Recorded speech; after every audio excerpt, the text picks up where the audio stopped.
Hello and welcome to part 3 of Module 2, which is about 10xing your freelance fees. Today we're going to talk about 3 separate topics. The first one, as you can see, is objection handling, and the next 2 topics are what happens before the sales conversation and what happens after the sales conversation. So up until this point, including objection handling, we've talked about how to conduct the sales conversation.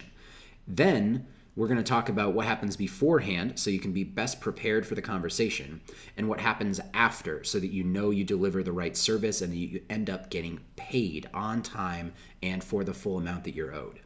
But first, let's talk about objection handling. Now, the first thing that I want to talk about with objection handling is the mindset that you need to have. And this is a different mindset from what you've probably been taught if you've learned any sort of sales methods or techniques over the years. Now, most of the time, people tell you sales is a numbers game. And all that matters is you go out and you talk to as many people as possible, or you have as many conversations as possible. And over time, you will sell more people the more conversations you have. In freelancing and when you sell your own service, it's actually exactly the opposite.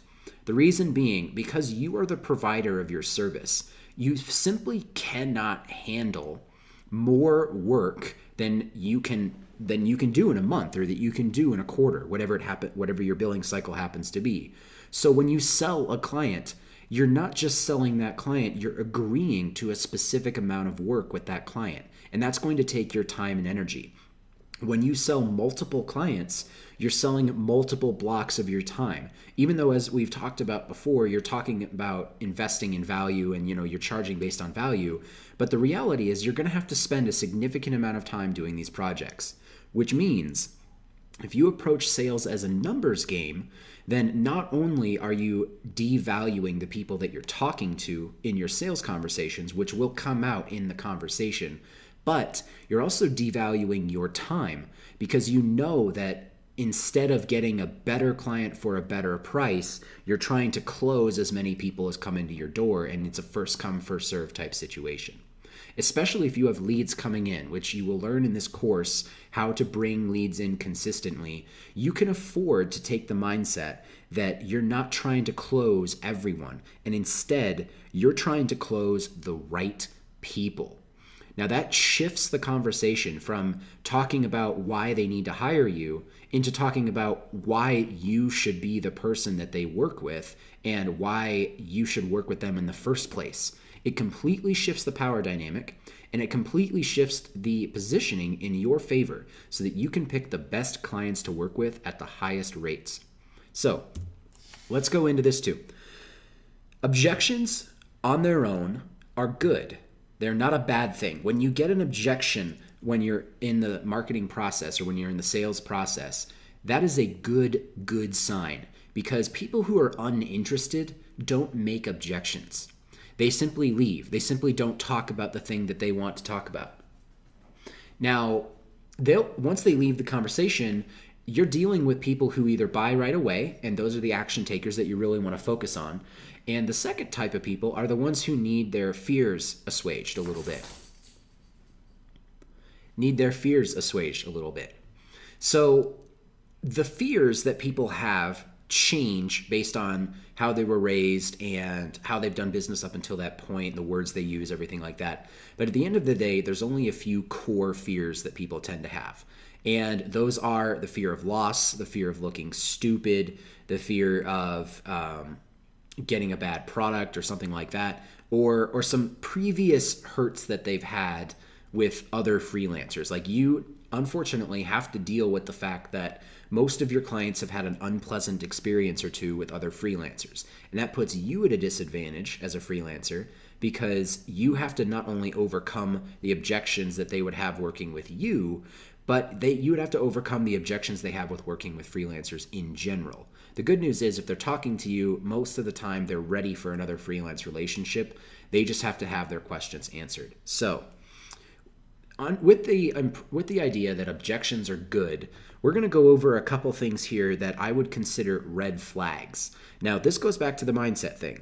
If you're not trying to close everyone and you're trying to find the right people, there are certain red flags with clients that you want to be on the lookout for. The first one is that if they show during the sales conversation what I would call disconcerting lack of clarity on the project, and if they're unwilling to pin down exact deliverables, that is a red flag for you as a freelancer. Typically, those objections come out like, I'm not really sure if we're going to be doing this specifically, or if they say, are you available to work on other things, or are you available to work on some videos, or are you open to doing emails on top of that, or something like that, where they bring up extra work or additional work without ever opening the conversation up to more fees or actually having a plan for that work in the first place. Now, that in and of itself is not necessarily a bad thing. The bad thing comes in when they're unwilling to pin down the exact deliverables, because you never want to have a sales conversation and agree to a price if you aren't understanding, if you're both not very clear on the exact deliverables. I would say that 95% of the time, a freelancer and a client relationship goes south. The reason for that relationship going south is mismatched expectations on the project. Usually there's miscommunication in there as well, but at the end of the day, it's mismatched expectations on the project. So if you can shore that up before you ever close the deal, then you automatically deal with 95% of your problems. And then you just have to deal with the other 5% of people who tend to be crazy. So that's the first one. It's a red flag if your client shows a disconcerting lack of clarity on the project, and if they're unwilling to pin down the exact deliverables of the project. That's red flag number one. Now, red flag number two is them saying things like their last copywriter didn't work out, quote unquote, or they ask questions or objections like, why should I hire you? Now, the question of why should I hire you should be solved in the conversation prior, in that sales conversation with the authority questions and all of that kind of stuff, or even before you get on the phone with your marketing. There should not be a question that comes up at the end of the sales conversation on whether or not they should hire you. Because if they ask that question directly, then they either have a control complex or they have a trust issue. The control complex is them wanting to hold the position of power over you by making you prove yourself to them. And that shifts the power positioning in the conversation, and it shows that they have a power complex. The trust issue is if they've been hurt by freelancers before and they aren't quite sold on hiring another one yet. So they make you justify your existence or justify your work with them. The reason why I call this a red flag is because up until this point, they should have answered that question for themselves already. They should not be on the phone with someone to do the work that you've been talking about if they're not ready to actually hire you about that work. Now, the only exception to this rule tend to be for referrals. If you're getting a direct referral from someone and you're on the first conversation with them, typically that referral only has the testimonial or referral from the person who's referring. And what that leads to is less knowledge about you as a copywriter, which means you may have to answer that question, why should I hire you? In which case, it's a very simple conversation. It's a very simple answer where you talk about your USP as a copywriter, which you will learn in these modules. But it's never a full-on justification. It's simply an answer and a polite answer in that specific situation. Now, the next red flag that I would talk about is someone who says something to the effect of, this is just a small job that might lead to more work. So if you've reached the end of your sales conversation, and this is when the objections start coming up, when you start talking about price or when you start talking about scope, things like that, that's when the objections come to the surface. If they say this is just a small job that might lead to more work, then they're automatically minimizing, and they've proven that they've just wasted your time, essentially, or that they're not wanting to talk about the bigger projects. If they don't bring this up until the very end, it's because they feel that nervousness or they feel those trust issues that are indicative of a person who doesn't like freelancers. Now, the reason I call that a red flag is because if they get to the end of that sales conversation and they're trying to minimize the work involved, then they're not excited about the work. And that means that there is some sort of value disconnect. Either they didn't see the value in the questions that you asked earlier, like we talked about in the beginning of this module, or they are just a type of client that always does this at the end of a negotiation with anyone, where they minimize the value of the person they're talking to in order to get the better deal. Those are not the best kind of clients. And because of the mindset we're having here, where you're trying to close the right people, that is a red flag for you.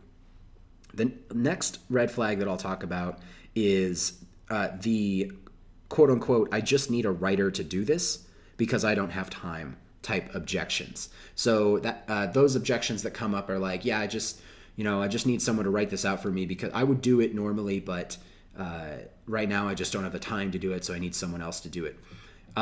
Those types of people, those types of clients who hire copywriters are the people who are the micromanagers, the ones who are very, very involved, usually try to rewrite your copy multiple times, but they usually hire a writer not only to get the initial grunt work done, which means it's low value for them, but on top of that, they love to blame the copywriter for the lack of success of the project. Even if they've taken that project on and written it themselves or rewritten things, they will always blame the copywriter for the lack of success of the project, even though they rewrote the stuff. So that's a red flag for you. And if someone says that, especially towards the end of a sales conversation, then I would consider that a huge red flag. So what are some objections that are good? Like, what are the things you want to hear at the end of the sales conversation in terms of objections? Obviously, the best thing that you want to hear is absolutely, let's do this. Where should I send the money? Or what's your wire information? That's the best answer at the end of these conversations. But if someone brings up an objection and they're good objections, they're going to sound something like this. They're either going to ask questions related to price. They're going to be like, I don't know if it sounds like it's going to be quite a lot to work with you. I'm not really sure what kind of stuff we can afford, or I'm not sure if this is going to be within the budget. Now, those types of objections mean that they're automatically thinking about price and that they're thinking about hiring you, and that they've connected the value of the conversation to a higher price. And that means in their head, now they've connected your copy and your work with them to a higher price, and now they just need to justify it in their heads. So in the answer to this objection, the kind of objection that says, I'm not really sure about price or if we're in the right budget, you say, okay, or something to this effect. Again, these aren't specific objection answers because we're trying to go for the right clients and not every client, which means you're tailoring your message to every person that you want to work with. I'm not going to give you a script because scripts are impersonal and they're more about a numbers game. With this type of objection, the price objection, you say something along the lines of, okay, I hear you, absolutely. Like we talked about, the value you could get from this project is X, and you refer back to the conversation that you had earlier, and you talk about the value of it, and so you agree that this project would be worth this, and they'd be like, yes, I think we could do that. I think that's a reasonable assumption that we can get that project. And you say, okay, great. And so that's like the initial revenue you could get from this project. And then recurring over time, if you rerun this project or if you run cold traffic to it, then we thought you could get around Y, right? And Y would be the higher amount that you talked about. And they say, yeah, that's about right. And so then you just kind of lead them into understanding the benefit of the copy and make them agree with you along the way. And you say, okay, so what do you think it would cost if you did this yourself and you didn't get those results? Or if you paid someone else a lower amount of money and they either hurt your business or didn't get those results? They'd be like, well, we'd pay them the money and then the copy wouldn't convert as well. And so we'd be losing the difference. And you'd be like, yeah. And if they don't make that connection themselves, you can say that. Well, you'd be like, okay, you pay a lower price copywriter, or you don't pay a copywriter at all and you write it yourself and it converts at this amount. So essentially, choosing to do it yourself has cost you about, whatever amount of money, about $45,000, $100,000, $500,000, whatever it happens to be. So the cost of doing it yourself or hiring a less experienced copywriter or a less good copywriter, if you don't want to say the word experienced, then that would be the cost. So is that a cost that you're comfortable with? And they would say, no, of course not. And then you'd say, okay, well, my prices are not low, but they are reasonable and they are competitive. So let's talk about the project specifically, exactly what you want, and then we can go from there to make sure that this is within your budget. And you say, okay. And you lead them into the conversation around the specifics. And if you're selling a particular project, like a package, like we talk about in some of these modules, then that package price is set in stone. And you would just increase the price of that package every single time you have a new client, because you're showing the value of that package through your previous clients. A couple other objections are the time objections. So we just talked about price objection. Another objection is time objections, where they aren't in the right mindset to go right now, or maybe they're talking about a project in the future, or they're just trying to like stall for time, where the client says, okay, yeah, this sounds really, really good. The biggest thing is that, we're looking at a project in December. So I don't know if it's the right time right now to bring you on. And, I think maybe if we reach back out in December, or, maybe in November, then we could get started on this, and that would be a better time. You say, okay, no, I hear you. December's a little ways off, but I have a quick question. Have you nailed down your marketing strategy yet for this? And they'd say, oh, not really. We don't have any specifics laid out yet. You're like, okay, that's fine. If you don't have the marketing strategy done yet, and you're not really sure on how best to promote this, then one of the things I do is actually help people construct those things so that my copy works best.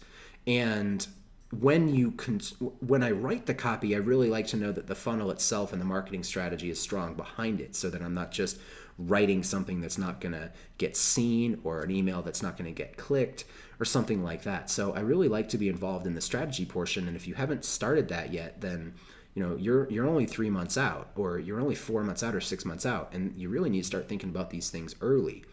I mean, wouldn't you agree that you would want to have that strategy laid down before you start thinking about hiring people to do the specific pieces? And they're like, yeah, of course, that makes sense. And I'm like, okay, well, that's one of the services I offer as a copywriter. And I come in and I would love to help you with that. And usually my clients love that part, because it's one less thing that they have on their plate. And so you start adding the value of your strategy sessions and your consulting knowledge. You can not only increase the price of your ticket, but you can also structure the conversation into the things that you're either most comfortable writing about, or that you are most eager to write about. That way, the time objection becomes more of a partnership question, where you're discussing the details of their marketing with them so they can grow their business, rather than just a transactional thing where you're writing the copy for something. Now, in one of the next modules that you'll go through, it will show you exactly how to position yourself, if you're going to be a copywriter versus a consultant versus a strategist, something like that. But this kind of objection, the time objection, especially if there's no specific dates involved, as in they say, I'm not sure if we're ready to move forward with this right now. Those types of objections are usually stalling objections, because they're uncomfortable with making a purchase right then and there. Now, because you're going for quality and not for everyone, I personally believe you should not force the conversation, or you should not force the sale on that call. However, one thing you can do with a time objection is let them know about the cost to waiting. And the cost to waiting is basically like, okay, yeah, if you're not ready to move forward yet, then I can totally understand that, or you need some time to work on the strategy. But like we just talked about, this promotion is most likely going to get you X, or has the potential to get you this or this amount of money. And so, for every week you wait, or for every month you wait, you're essentially losing out on a portion of that revenue. And so, I know it sounds a little ominous, but when you think about not implementing this quicker, then pretty much every week you're wasting X amount of money, or you're spending X amount of money without making anything back. And they're like, you know what, that makes perfect sense. Maybe we should work on this soon. But if the client is really adamant and says, we're not ready to move forward just yet, and we will contact you again, and you say, okay, great, I appreciate that. This is a great call. I look forward to working with you. I'll follow up again in blank number of days or weeks. So then you set a specific time to follow up, And then you just continue following up if that's a client that you want to work with. I'm not someone who's going to chase them down and force them to pay because, like I said, it's all about getting the right people into your practice and not everyone into your practice, because anyone can sell lower dollar copy and just mill that stuff out and just churn it out, have it be okay, mediocre, whatever. If you're working with good clients and you want the best results possible, you treat them like this. You treat them respectfully, professionally, and you simply allow them to see some of the things that they're doing and the value that they're leaving on the table, and then you let it lie. That's what it is. So the two objections I really love are the price objection and the time objection, because that means they're thinking about hiring you, but there's a specific thing holding them back, and you can always talk about what those things are. So that's why I say objections are good. So the next thing I want to talk about is the strategy of preeminence. I did not invent this. This is actually the intellectual property of a man called Jay Abraham. Jay Abraham is known as one of the greatest marketing consultants who's ever lived. He's created easily over $10 billion worth of wealth for his clients.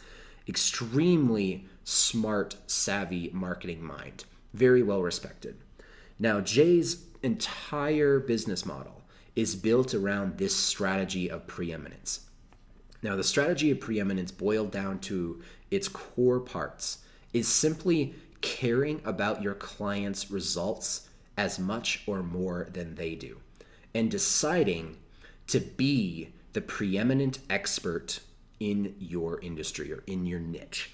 Now, when you flesh that out a little bit, then you start to realize that if you care about your client's results more than they care about their own, that means that it is irresponsible of you to not let them hire you. And the way that pans out is a person will come to you for your copywriting services. Your copywriting services are almost guaranteed to make them more money than they pay you, which means that it is a service to their business to pay you money to work on their copy. And that's not just a mentality that you need to have, which it is a mentality you need to have, but it's also a verifiable fact. If you do the homework and if you do the right stuff as a copywriter, it is very difficult to fail completely as a copywriter. And if you do fail completely, it's probably because you were shooting for the moon and whatever you tried did not work, and your business owner knows that, your client knows that. But here's the thing. As a copywriter, because you are a value-added resource, you are not a value subtractor, you are not a cost, you are not an expense, you're a value-added resource, then to let them walk away without paying you money is essentially like them walking away from a dinner with you, but they left $1,000 on the dinner table, or they left $10,000 on the dinner table. That's not your money. They didn't give it to you. They just left it there. It's their money. And your job, obviously, as a good person, would be to stand up and yell at them and say, hey, you left your money on the table, you know? And if they insist on leaving their money on the table, then, okay, that's on them. That's what they do. But you must do everything in your power if you are going to subscribe to the idea of being the preeminent expert to get them to hire you so that you can make them money. When I deal with my clients, I am extremely confident in my ability to grow their business because what I know as a copywriter is incredibly valuable for them. And my writing as a copywriter is incredibly valuable for their business. And I know that, and I can prove that to myself through experience, but I knew that before I even had the experience because I was sold on copywriting. And my mentors sold me on copywriting and how powerful it was. So with that mentality, you have to approach every client conversation that you want to have as a client with the mentality of, if this person walks away without paying me, they are leaving money on the table and they are doing their business a disservice. They're doing their customers a disservice. They're doing their potential customers a disservice because they haven't hired me to sell more of their product. Now, that means a couple things. It means you have to be confident in your own abilities, and you have to be confident in your client's ability to deliver on what they say they're going to deliver. If those two things mesh, the strategy of preeminence kicks off, and you do everything in your power to get them to hire you. That is the mentality that I want you to have as a copywriter when you're 10xing your fees, because at that point, especially if you're picking the right clients, then it doesn't really matter how much they pay you, because you could get paid $10,000, $100,000 plus royalties, which is what Jay Abraham charged, by the way, the guy who invented this. $100,000 plus royalties is far, far less than the amount of value he added to his clients. And the same goes for you.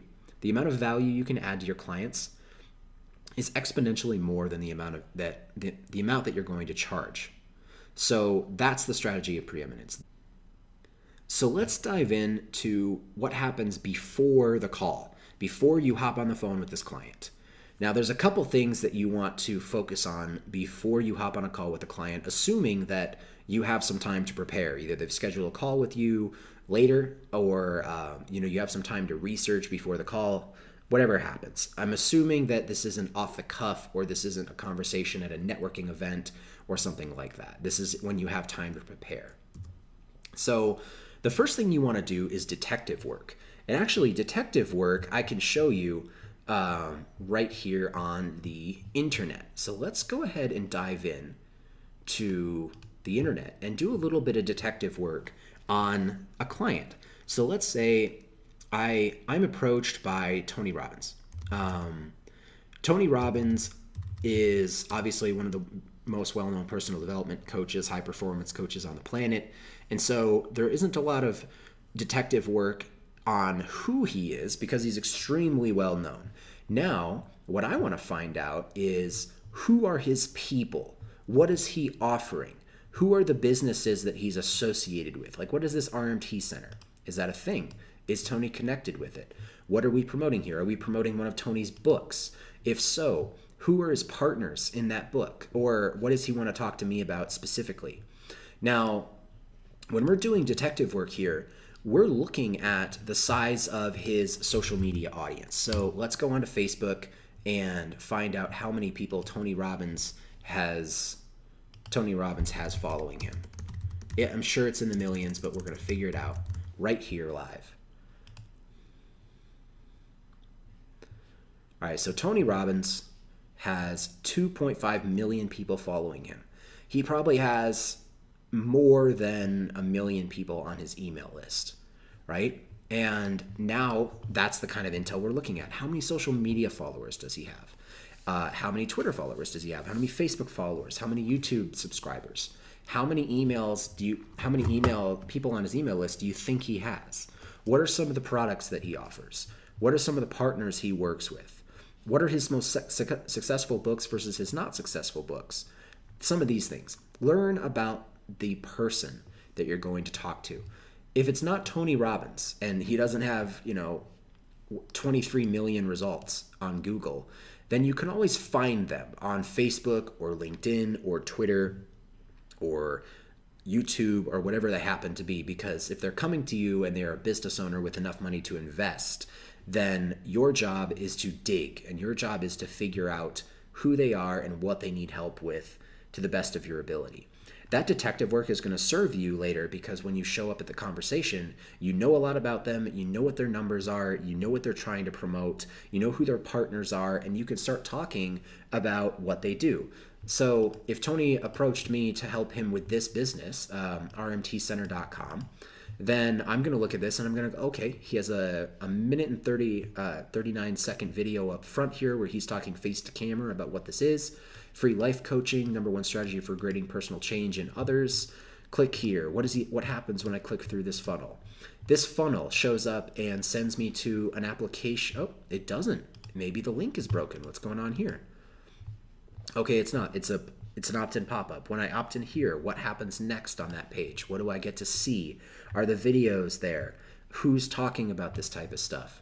That's the type of intel that you want on these clients, because when you show up and you say, yeah, I saw that you had a video on your RMT thing, how's that converting? Have you ever tried a webinar? Have you tried a video series? Have you tried a non-opt-in video series because you're selling a high-ticket product here? Like, what are you doing? That detective work and that type of knowledge of your prospect before you ever hop on the phone with them is going to speak volumes about your ability to perform as a professional for that person. Now, that's the detective work, and I can go super deep into that, but it's very specific to each client that you get. If you get a client who's a relative nobody, you can still dig into what they have, their website, their social media, what they post, everything like that, because everybody at this point, especially if they're a serious person in business, has left somewhat of a trail.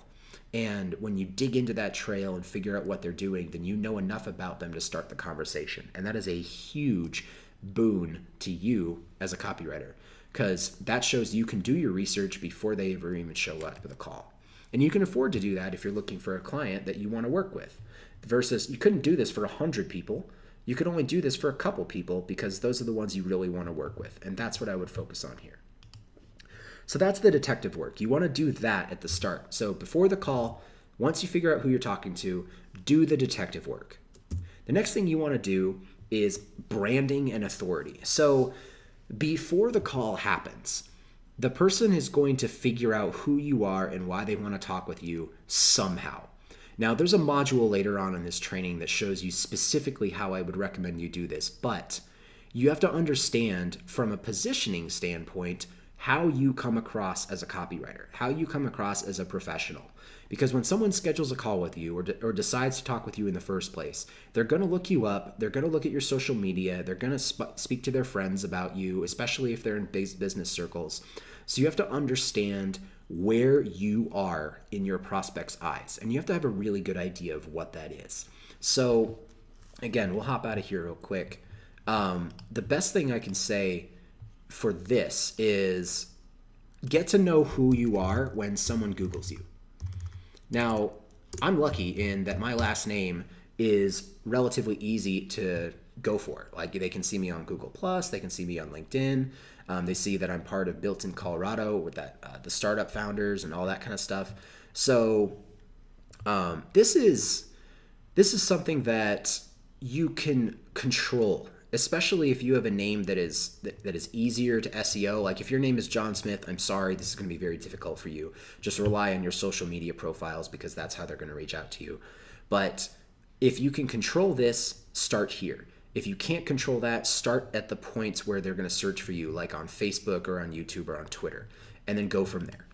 Now, understanding how you come across is also all about looking at your social media profiles and your internet, footprint, whatever it happens to be, and trying to put yourself in your prospect's shoes and going, how is that going to reflect on me as a person?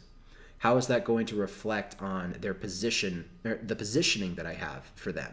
If the first picture they see when they click on your social media is you doing a beer bong when you were in college, it's not going to lead to a lot of certainty in your ability. Regardless of how good of a writer you are, that first impression is going to matter. So before the call, you have to make sure that your branding and authority is on point, at least to the extent that you can control it, and it is leading you towards the actual type of person you want to be perceived as. Now, I'm not telling you to be inauthentic, but I am telling you that first impressions matter, and if the first impression of you is wrong, then you're going to be fighting an uphill battle during that call. You may even have the call canceled on you.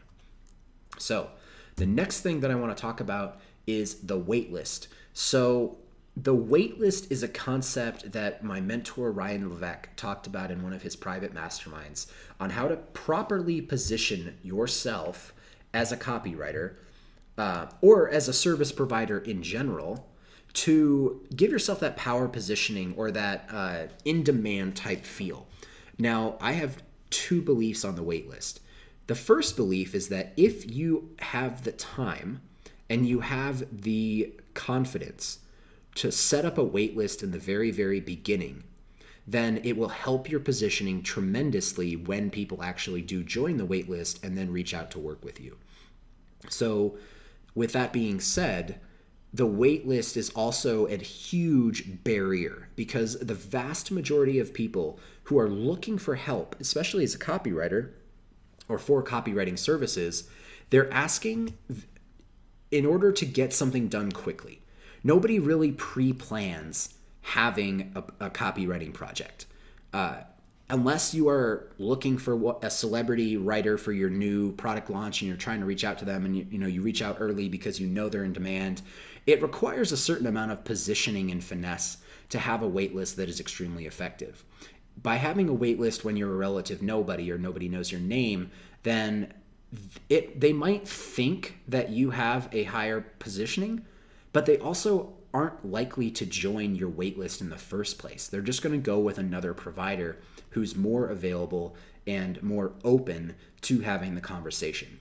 This is why I don't have a wait list yet. This is why I don't have a list that people join to become a client of mine and then wait on me hand and foot to until I can work with them. Typically, they reach out to me directly and I say, okay, yes, this is when I have room, or this is the next booking I can put you in. And if that's too far out for them, then they either deal with it or they drop it.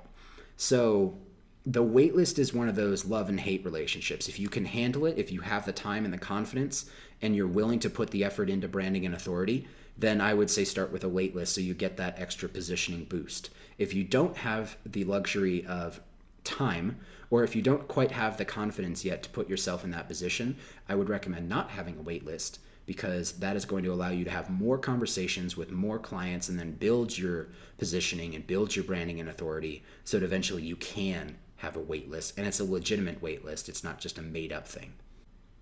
All right, let's talk about after the call. So before the call, you've got your branding and positioning, and you've got your detective work done, and you've got potentially the wait list or not. And during the call is what this entire module up until this point was all about. So let's talk about after the call and what happens once you've hung up the phone. So once you've hung up the phone, there's a couple things you can do. If you're talking with a copywriting client and you've hung up the phone about the specifics of that project, then the last thing you say before you hang up is, okay, I'm gonna go to my office, I'm gonna drop a proposal that shows you exactly what we'll be working on, and I will go ahead and I will throw in the budget for this project. So you don't really discuss price on the call, because you're out for that. If they demand to know what the price is, then you say, look, I can't give you a good idea on price until I've taken a step back, looked at everything that we're going to do on this project, and gotten it in order so I know exactly what we're going to be looking on. I can't give you a price because that would be irresponsible of me on this call. Now, I will get you a proposal within the next 24 hours, and that will have the price on it, and we can look at that and agree to that if the project suits you. Or we can look at that and agree to that with confidence. So once you've gotten off the call, then you start writing the proposal. And the proposal is your first sales letter. It's the first thing that your client is going to see. It's going to review everything you talked about on the call. It's very rapidly given to them, like within 24 hours or so. And the price is the price. Now, a client can either say, no, that's too high, or no, I don't want to pay that. They can say, yes, let's do it, or they'll negotiate with you. Those are the three options: no, yes, or negotiate. So if they say no, say, okay, that's great. All you have to be is confident in your price.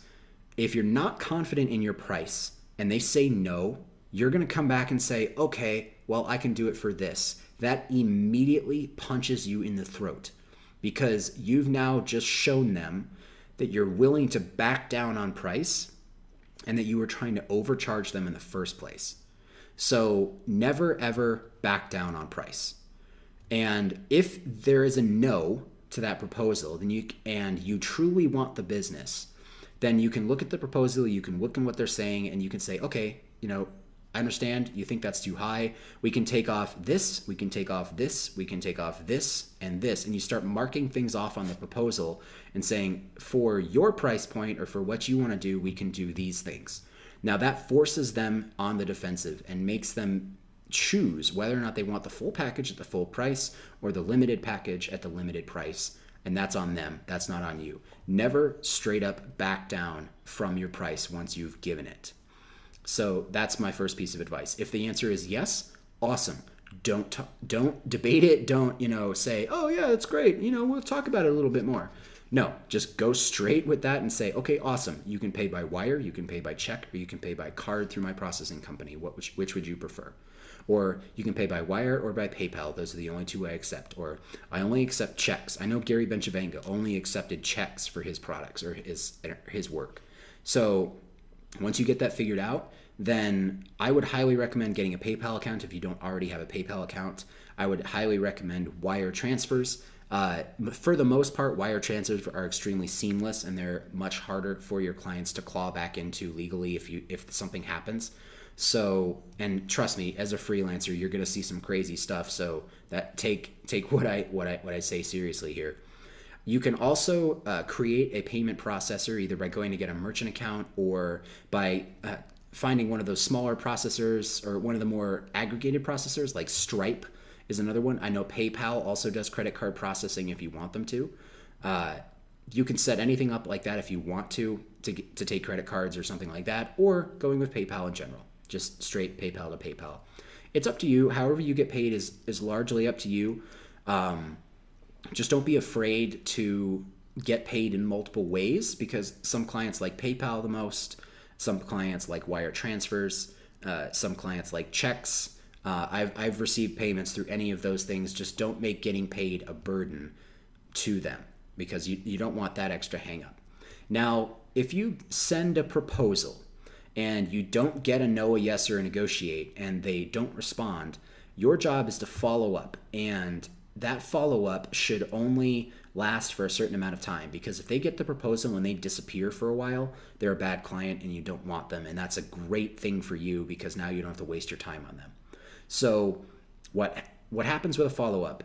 If you send the proposal within 24 hours of hanging up your phone call and they do not respond in that same 24 hours, send a reminder 24 hours after you sent the proposal. So write the proposal, send it within 24 hours of your call, and then if they don't respond, send another email reminder with a very simple, hey, just wanted to make sure you got this type message 24 hours after you initially sent the proposal. Then, if they don't respond to your 24-hour one, wait 72 hours after that. And then if they don't respond to your 72-hour follow-up, follow up with them in a week or so, and then let them drop, because they're not someone you want to work with. Sometimes things happen. Sometimes people travel. Sometimes someone's out of the office, whatever. But I've found that a week and a half is pretty much the only time frame that someone is going to follow up with you, if they're going to follow up with you at all, or if they're going to want something. Now, if they come back a month later and say, oh my gosh, I'm so sorry, I fell off the map, let's do this, give them exactly one chance. And if they ever look like they're going to flake out on you again, leave, because I guarantee you're not getting the second payment if you work with them. And I've had that happen to me multiple times. So proposals, send a proposal within 24 hours with the specific price, and never back down. If you want to, take off specific things of the proposal actively and show them, okay, this is what you can get for your budget.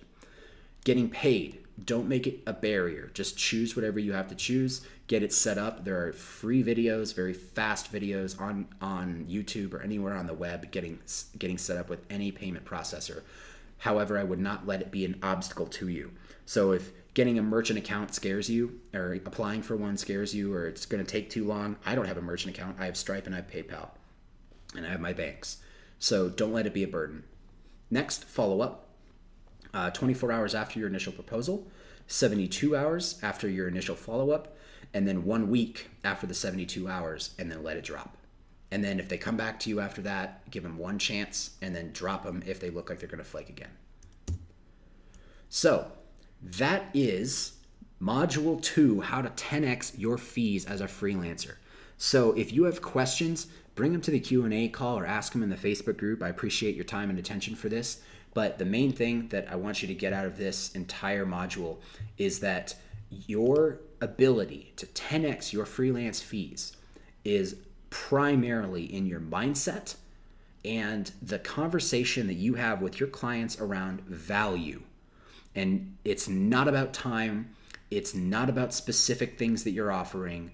It's about your clients and the value that you bring to them with your services. Thank you and have a great day.